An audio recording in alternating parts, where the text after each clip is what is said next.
One of the other stories which a lot of people seem to have missed today is this one. The Liberal Democrats will continue to support the legalisation of cannabis. The party's new leader, Sir Vince Cable, has announced that he will continue the long-term commitment to push for the drug to be legalised.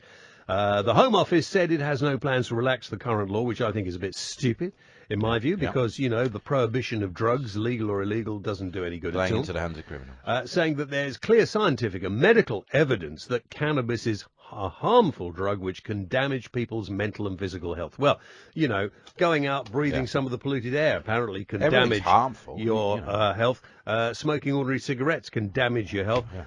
Drinking too much alcohol, prescription drugs. Any alcohol apparently is not good. It's best to not have any alcohol. Yeah, you can damage yourself, and there are many things you can do. Eat too much, you know, fat people, perhaps you should be not allowed to be fat.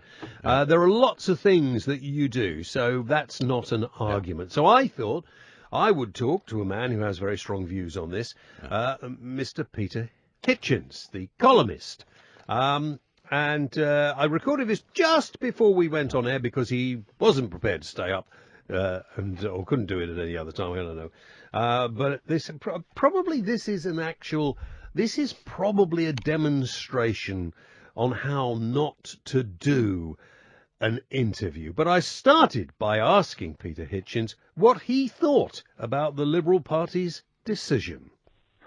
Well, I think it's bizarre for the Liberal Democrats, who have been actually rather good on the problem of mental illness, to support the legalization of a drug whose use is increasingly correlated with mental illness. Just at the time, in fact, as the research is getting more and more persuasive in that direction. Leaving aside any other part of the argument, it just seems to me to be extraordinarily irresponsible. But, you know, a lot of things can affect our mentality, Peter, and we haven't made them all illegal. We're not having much luck in fighting drugs with the law, are we? Mightn't this be a way of combating this problem of drug addiction in this country? I don't follow your logic. If something is illegal and it is seen to be harmful, surely it is foolish to make it more readily available, to make it possible for people to advertise it, sell it on the high street, sell it on the internet, which is what legalization is going to mean if it happens. If we had discovered in the past 10 years that there was a correlation between cigarette smoking and lung cancer, and tobacco were illegal, what would you think of someone who campaigned at that point for it to be legalized? Do you think they were crazy?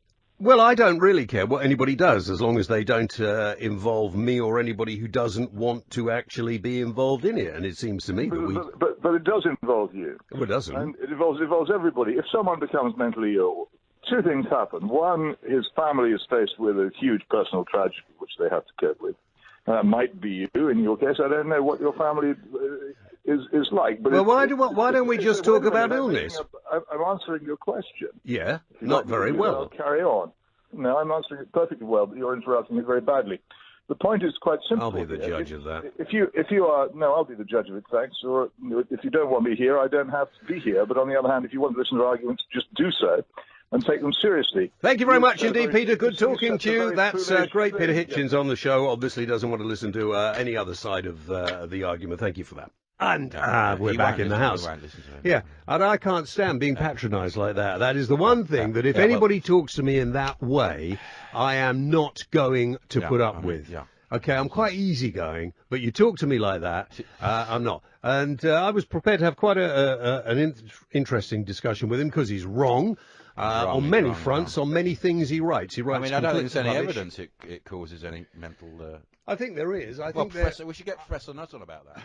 You didn't frankly have the balls to put country before party.